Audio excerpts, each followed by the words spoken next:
E falando em pesar no bolso, olha só, quem nunca fez aquela promessa no começo do ano, né?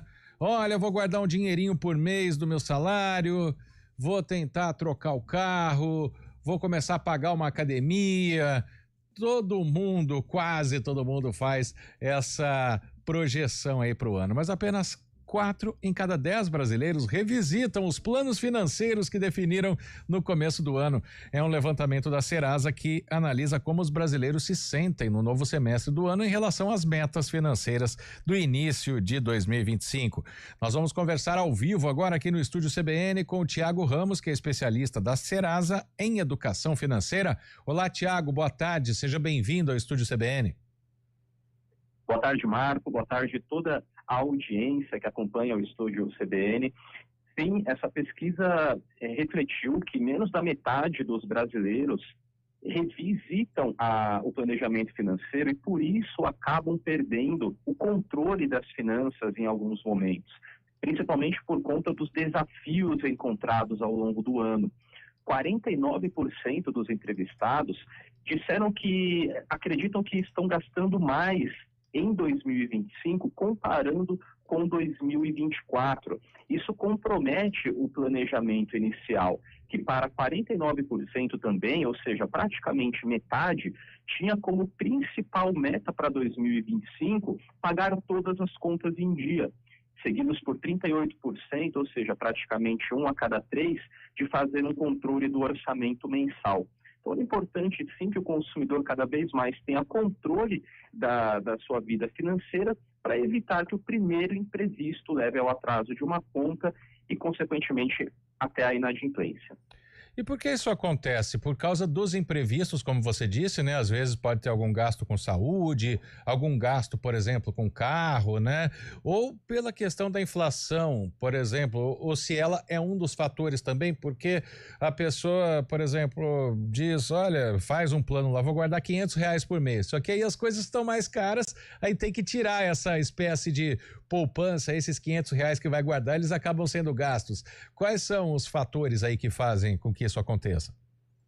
Exatamente. Todos esses que você disse impactam na vida e os consumidores nos disseram nessa pesquisa que são muito importantes. Em primeiro lugar, foi o aumento do custo de vida, puxado principalmente pela inflação e também de itens básicos. Nós não estamos falando somente de gastos supérfluos, por exemplo, está mais difícil para o consumidor comprar uma roupa ou para viajar e lazer, por isso ele está usando mais o cartão de crédito. Não, o consumidor tem usado muito o cartão para compras básicas, por exemplo, o supermercado. E isso para jogar o pagamento da compra do mês, ou parte da compra do mês, para o mês seguinte, que é quando vence a fatura do cartão. Então, em primeiro lugar, dentre os desafios, foi o aumento do custo de vida. 30% dos entrevistados responderam isso, seguido pelas dívidas acumuladas que ele já tinha e está fazendo o pagamento ainda. E, em terceiro lugar, imprevistos com saúde. Todos esses gastos, eles são imprevistos realmente porque fogem do controle do consumidor e deveriam, se o consumidor tivesse um planejamento financeiro, eles deveriam ser, vamos dizer assim, cobertos por aquele excedente do mês. Por isso que é importante também sobrar um pouquinho, aqueles 10% que o consumidor guarda todos os meses. É isso que vai diluir esses aumentos, por exemplo, e evitar que ele atrase o cartão de crédito, que se torna uma bola de neve muito rápido, ou conta de água, luz, ou até diminua a qualidade de vida, deixe de comprar algum item de supermercado porque não consegue mais encaixar no orçamento mensal. Bom, e esse planejamento é fácil de fazer? Você deu uma dica importante aí, 10%, claro, para quem consegue guardar 10%, né? Mas o que você recomendaria e como você recomendaria esse planejamento financeiro? Perfeito. Sim, no momento atual, é muito difícil que o consumidor consiga esses 10%, principalmente porque os consumidores revelaram que, em uma outra pesquisa recente que a Serasa fez, que o desemprego e a diminuição da renda média é uma percepção deles, que tem comprometido a realização dos objetivos que eles traçam, até os de curto prazo mesmo, por mais que nós vejamos dados que indiquem que o desemprego está diminuindo, até a própria renda média do brasileiro tem aumentado. Quando nós exploramos esses dados, nós vemos que essa média, a camada da base, vamos dizer assim, da pirâmide, ela tem um aumento real muito pouco. Isso leva o consumidor a ter uma percepção, quando isso é cruzado com a inflação, por exemplo, que a renda dele, na verdade, está diminuindo. Então, nesses casos, é difícil, sim, guardar um valor, mas qualquer valor é importante, que não seja 10%, que seja 1%, já para criar o hábito de guardar. Uma vez que esse hábito é criado, fica mais fácil do que o consumidor imagina. Porém, a regra de ouro, Marco, ainda é anotar em um caderno ou em uma planilha tudo o que gasta e tudo o que recebe ao longo do mês, para não gastar mais do que recebe. Parece uma dica muito básica, mas muitos consumidores ainda não têm esse acompanhamento. Pois é.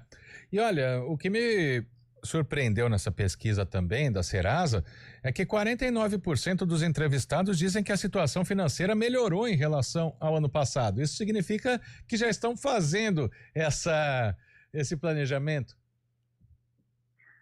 Sim, por um lado, os consumidores eles revelaram essa percepção por conta, alguns casos, de pagamento de dívidas. Então, o consumidor ele está conseguindo pagar as dívidas dele e isso traz uma percepção positiva melhor.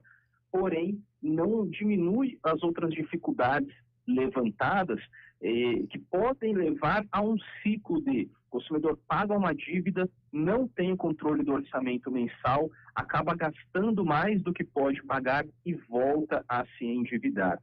É isso que a Serasa tem trabalhado junto com outros parceiros para que não aconteça, para o consumidor ter total consciência da sua situação financeira.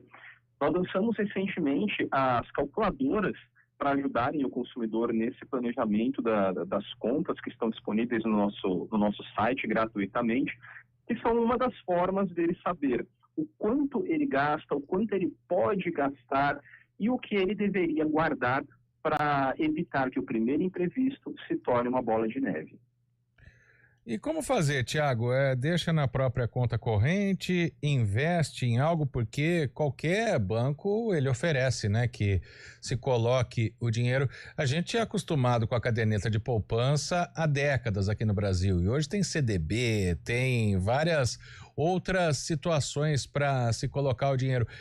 Se conseguir sobrar, o que guardar esses % aí, onde que é melhor investir para poder não ficar apertado, não ter o nome depois lá, ter que correr atrás da Serasa e das outras empresas de crédito? Sim, uma ótima pergunta, porque realmente hoje são tantas possibilidades que eu vou começar por onde não deixar o dinheiro, que é justamente na poupança ou parado na conta corrente. Porque o rendimento real é muito pouco, muitas vezes abaixo da inflação. Ou seja, o próprio aumento dos preços do supermercado será maior do que o dinheiro irá render. Então, hoje existem o CDB também, como você mesmo disse, que o banco ele aplica com facilidade. Alguns bancos digitais e fintechs também têm as contas que rendem diariamente de acordo com o CDI, 105%, 110%, 115%. O consumidor também pode deixar o dinheiro lá. É muito importante, claro, que ele faça uma pesquisa se essa é uma instituição sólida ou se essa fintech tem um banco grande por trás para garantir que ela não vai quebrar, por exemplo, o consumidor perder esse dinheiro. Mas hoje existem muitas alternativas bem sólidas dessas carteiras que rendem diariamente algum valor atrelado ao CDI. Então, eu diria de lugares isso, uma fintech ou um banco digital atrelado rendimento diário ao CDI, Tesouro Direto também, ou um CDB com um bom rendimento de um banco. É isso aí, para quem conseguir guardar, né, um pouquinho do dinheiro, esse planejamento financeiro vai fazer toda a diferença. Quero agradecer ao Tiago Ramos, passando essas dicas aqui pra gente. Ele é especialista da Serasa em educação financeira. Muito obrigado, Tiago. Boa tarde, um abraço. Obrigado, Marco. Boa tarde, abraço. Antes da gente ir pro intervalo, deixa eu registrar porque eu pedi e o ouvinte traz a informação. Vivaldi, estou em Sumaré, por enquanto está tranquilo achar vaga por aqui, mesmo sem a Zona Azul. Legal, Vivaldi, obrigado pela participação com a gente. 2h58. Estúdio CBN.